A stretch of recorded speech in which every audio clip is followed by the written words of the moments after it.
Buenas noches, amados hermanos. ¿Cómo están? Damos la bienvenida a los que nos visitan. Aquí está el pastor Conrado y su esposa, bienvenidos. Algunos también que ya nos visitan los jueves continuamente, hermanos, bienvenidos. Esta es su casa, bienvenidos a Cebime. Alumnos, pues bienvenidos también, ¿no? Amén. Y gracias a Dios por sus bendiciones. Agradezco el esfuerzo que hicieron los alumnos de la clase de historia por clavar las 95 tesis ahí en la entrada de la puerta. Creo que Martín Lutero tiene una puerta más grande, ¿no? Porque son un montón ahí. Pero les invito a que por favor saliendo le echen un ojo porque hay que saber de qué se tratan las tesis y todo este movimiento que el día de hoy recordamos con admiración, con respeto y de alguna manera también con motivación por lo que ocurrió en 1517, ¿ok? En ese tiempo, Martín Lutero pregonó, los 4 ejes de su reforma: sola gracia, sola fe, sola escritura y solo Cristo. ¿Okay? Y damos gracias a Dios por eso y por todo lo que ocurrió en aquellos años, y el día de hoy estamos aquí nosotros celebrando y recordando una fecha tan importante para todos nosotros. Amén. A lo largo, hermanos, de nuestro recorrido cristiano, siempre nos vemos amenazados porque la esencia de lo que es la iglesia que Cristo pues fundó, vamos a decir, con su mensaje, se ve amenazada por agentes externos. Vivimos un continuo peligro de alejarnos de aquello que es la esencia de este movimiento tan hermoso como es el cristianismo. Y a veces ocurre porque avanzamos en la historia, nos mezclamos en la cultura, nos mezclamos, quizás no decir mezclamos, pero crecemos y nos desarrollamos en ambientes culturales, en ideologías que están a nuestro alrededor.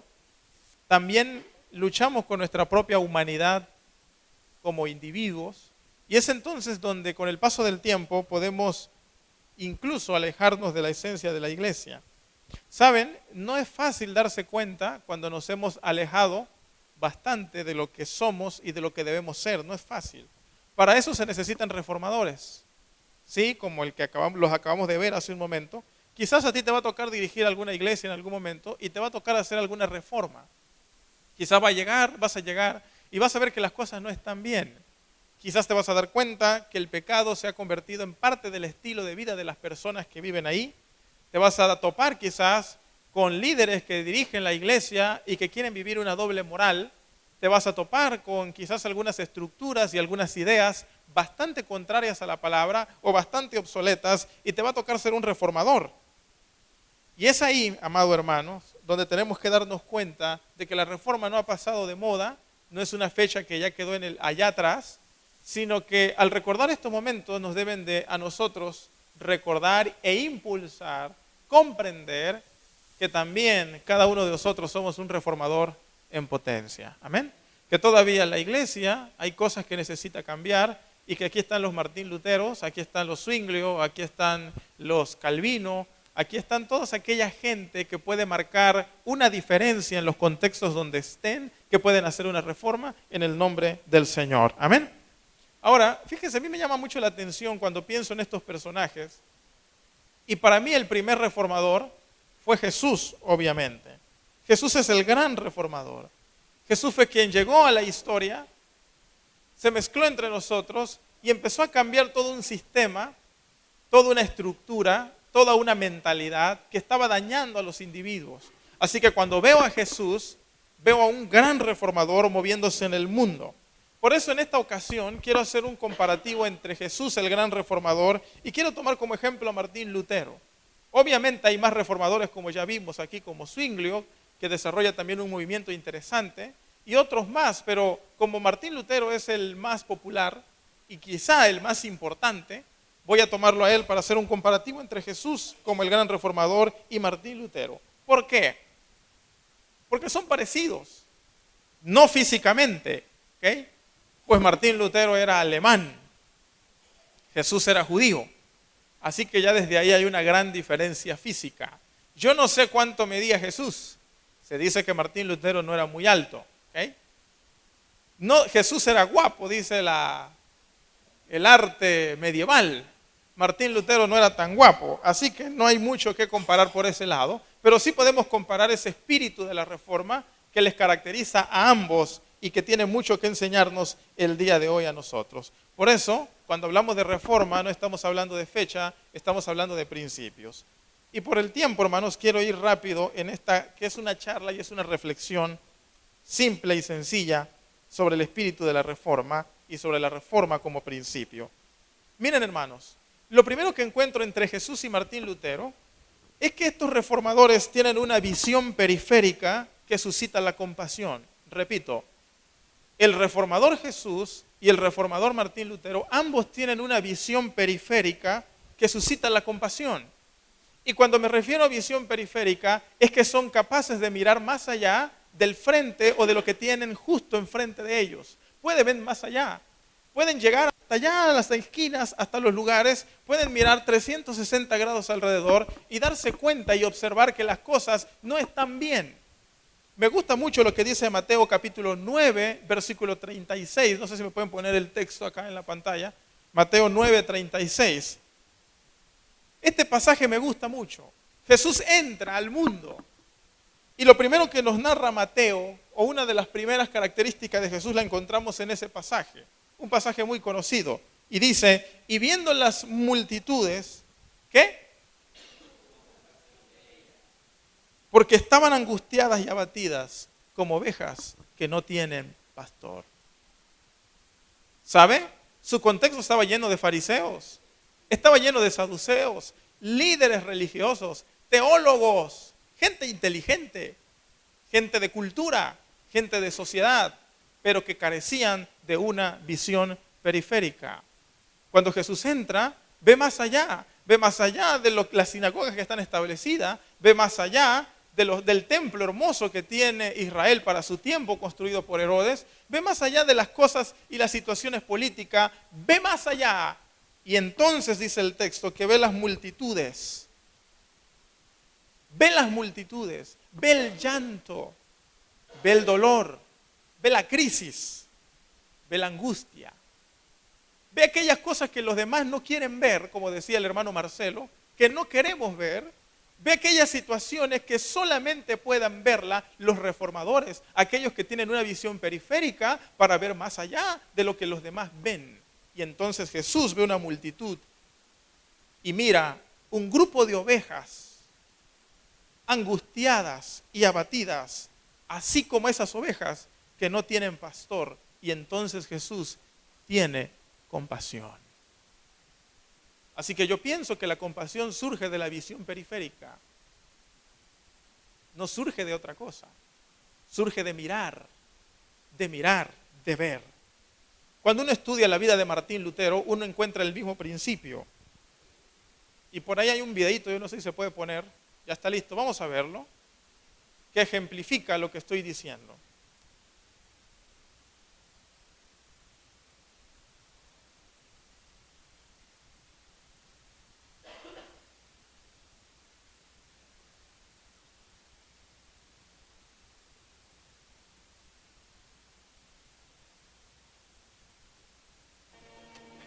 Nombre del fallecido y parentesco.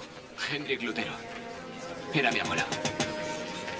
Un Padre Nuestro en cada escalón. Cuando llegues arriba, Hendrik será liberado del purgatorio y entrará por las puertas del cielo. Nombre del fallecido y parentesco. Wolflanesh. Un Padre Nuestro en cada escalón. Cuando llegues arriba. Pater Noster, qui es in celis, sanctificetur nomentum, adveniat regnum tuum, fiat voluntas tua sicut in cielo et in terra. Pane nostrum quotidianum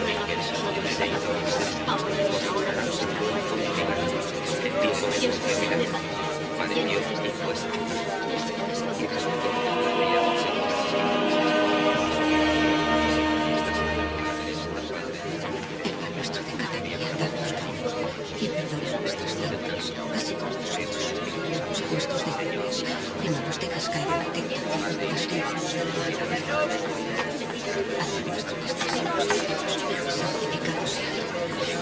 Hágase tu voluntad en la tierra como en el cielo. Danos nuestros días nuestros deudores. Padre nuestro que estás en los cielos, santificado sea tu nombre. creador y inspirador. Creo en un solo Señor Jesucristo, Hijo único de Dios, nacido del Padre, ante todos los siglos, Dios de Dios, Dios Salvad las santas almas del cielo. Pasad por aquí para comprar misa para los difuntos. Vamos, avanzad, avanzad. Salvad las santas almas del cielo. Pasad por aquí, pasad por aquí. Será liberado el Espíritu se adentrará por las puertas del cielo. Sed generosos y por nuestra causa glorificado en tiempos de muerte.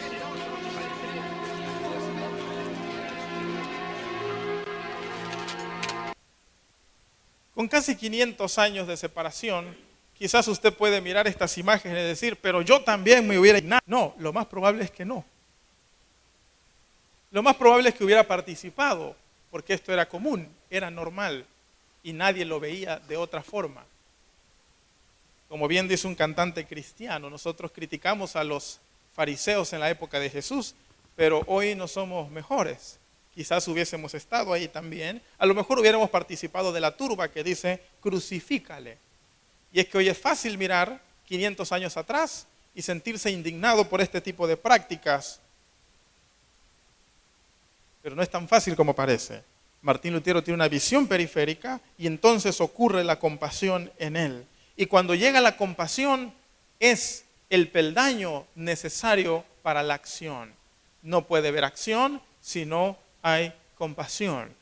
Por eso me gusta lo que dice Mateo de Jesús. Él tiene compasión y entonces se lanza hacia allá para poder rescatar al perdido, para poder alentar al desanimado, para poder sanar al enfermo, para poder ayudar al que necesita ayuda, porque la compasión definitivamente te traslada hacia la acción. Toda acción que no surge de la compasión no perdura. Toda acción que no tiene como impulso la compasión no dura, se estanca. Es solamente momentos de emoción, pero no tienen un sustento real que pueda llevar una visión más allá. Me gusta pensar en esto, hermanos, porque para mí también dentro de este contexto de la compasión y la visión periférica surge la eclesiología. La eclesiología no es otra cosa que entender cuál es el plan de Dios para su iglesia el día de hoy. La eclesiología es comprender qué es lo que Dios tiene que hacer a través de su iglesia para los problemas de hoy. Y por eso hay eclesiologías descontinuadas, adaptadas para el siglo XVI en el siglo XXI, viviendo en el siglo XIV en el siglo XXI, o bien completamente desubicadas. ¿Quieren elaborar una eclesiología real? Aprendan a mirar como Jesús, aprendan a mirar como Martín Lutero. Tengamos entonces todos una visión periférica que suscite la compasión. Amén. Segundo, y esto me llama la atención porque es tan simple. Segunda característica, los reformadores oran así. Los reformadores oran y oran mucho. Oran mucho. Me llama la atención por qué Jesús tiene que orar mucho. ¿No se lo ha preguntado? Si es Dios. Marcos capítulo 1 versículo 35 dice que se levantó muy de mañana, cuando todavía estaba oscuro, salió y se fue a un lugar solitario y allí oraba. Sigue diciendo el Marcos, pero ahora en su capítulo 6 versículo 46, después de pedirse de ellos, se fue al monte a orar. Y encontramos a un Jesús continuamente orando, solo, y cuando invitó a sus discípulos le quedaron mal, se durmieron, creo que por eso siempre se iba solo. Pero lo que quiero decir acá es que Jesús oraba, oraba, oraba y oraba. Los reformadores tienen que orar. ¿Saben por qué? Escúchenme bien, estimados seminaristas, la oración te mantiene coherente. Lo repito, la oración te mantiene coherente y te libra de las confusiones. Hay gente que se cree reformadora, pero no ora. Hay gente que quiere levantar una revolución en la iglesia, pero no busca a Dios. Hay un teólogo por ahí llamado José María Escriba, dice, si no eres un hombre de oración, no creo en la rectitud de tus intenciones cuando dices que trabajas para Cristo. La oración entonces mantiene coherente al reformador. La gente que cree reformar pero no ora, es muy probable que caiga bajo los efectos de su ambición, de sus intereses, de sus caprichos, de sus envidias. Solo la oración nos libra de nuestros proyectos y nos coloca en sintonía con los proyectos de Dios. No hay otra forma. Martín Lutero oraba. Hay una anécdota de él en el castillo de Wittenberg cuando dice que venció al diablo. Él en sus memorias dice que el diablo se le presentó literalmente y lo atacó. ¿Okay? Así como a Jesús se le presentó el tentador, según Mateo capítulo 4, estando en oración, estando encerrado en ese castillo. Acuérdense que lo secuestraron para salvarle la vida. El diablo se le presenta y dice: yo luché tanto con el diablo que lo vencí a través de dos cosas, de la oración y de la tinta, dice Martín Lutero. Porque ahí fue cuando tradujo al alemán el libro de Romanos. Así que la gente que ora, si tú quieres crear una reforma, por favor ora y ora. No dejes la oración de lado, no te descuides de la oración. Jesús tiene una reforma que emprender, pero cada mañana cuando estaba oscuro se iba, se alejaba y allí oraba. Cuando estaba y tenía tiempo, se estaba a solas con el Padre, le enseñaba a sus discípulos cómo orar, y a nosotros Jesús, nuestro Maestro máximo, nos dice hoy: ustedes, seminaristas, que van a enfrentar el mundo y que tienen que dirigir quizá una reforma, tienen que orar. No hay de otra. Si queremos emprender estos cambios sin oración, estamos muy lejos de lo que es una reforma en las categorías bíblicas. Y número 3, voy rápido. Los reformadores, y aquí voy a mencionar la frase famosa de Martín Lutero, no traicionan su conciencia. Y qué fácil es mencionar la frase de Martín Lutero, ¿no? Qué difícil es vivirla, porque es muy fácil traicionar la conciencia, es muy fácil vender la conciencia. Jesús nunca vendió su conciencia, amados hermanos. Aunque las tentaciones tenían como objetivo capturar la conciencia de Jesús, Él venció al diablo.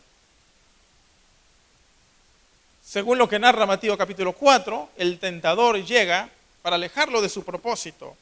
Pero Jesús repite una y otra vez: escrito está. Y logra superarlo, logra vencer. Me gusta el pasaje que dice en Lucas capítulo 18, versículo 31. He aquí subimos a Jerusalén, dice el Señor, y se cumplirán todas las cosas escritas por los profetas acerca del Hijo del Hombre. Mire lo que dice Jesús: pues será entregado a los gentiles, será escarnecido, será afrentado, escupido, y después que le hayan azotado, le matarán. Mas al tercer día resucitará. Jesús tenía muy claro, muy clarito, qué es lo que tenía que hacer. Y el diablo se acercó a negociar con él, a ver cuánto valía su conciencia y ofrecerle los reinos del mundo, ofrecerle la fama, ofrecerle la riqueza. Pero qué precioso es el pasaje de Lucas también, capítulo 9, versículo 51. Sucedió que cuando se cumplían los días de su ascensión, dice el pasaje, Él con determinación afirmó su rostro para ir a Jerusalén. Cuando Pedro se le acerca y le dice: Maestro, no vayas a Jerusalén, te van a matar, te van a apresar. El maestro responde con total determinación: apártate de mí, Satanás, porque me eres tropiezo. Los reformadores no venden su conciencia, se mantienen firmes porque saben que eso es la verdad. Y cuando nos mantenemos firmes en la verdad, hermanos, no se trata de hacer lo que nos gusta, sino hacer lo que es lo recto. Y a veces por hacer lo recto hay que pagar un precio muy alto, pero para eso es necesario no vender la conciencia. Hay otro videíto por ahí, por favor, a ver si nos ayudan.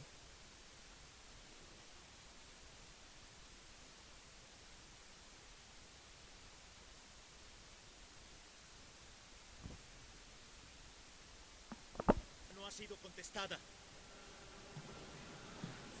Usted, Martín Lutero, no colocará en duda las cosas que la Iglesia Católica ya tiene juzgada desde antes.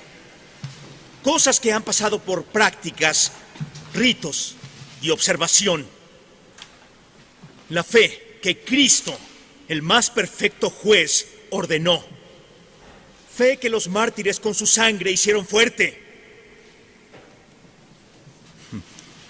Aguardó en vano por un debate sobre cosas que usted está obligado a proteger.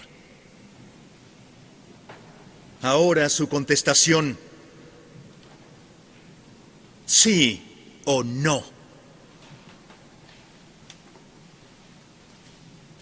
¿Se retracta o no lo hará?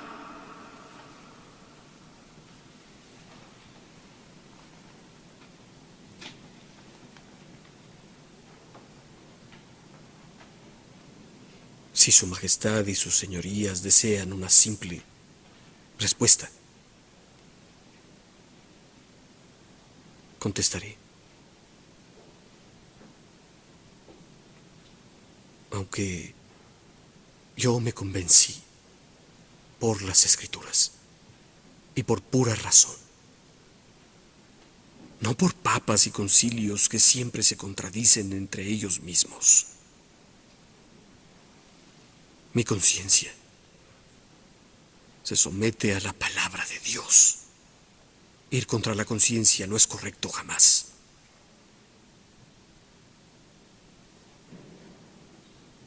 No quiero y no me voy a retractar de lo que he escrito. No tengo elección. Dios me ayude. No hay elección cuando se trata de la conciencia.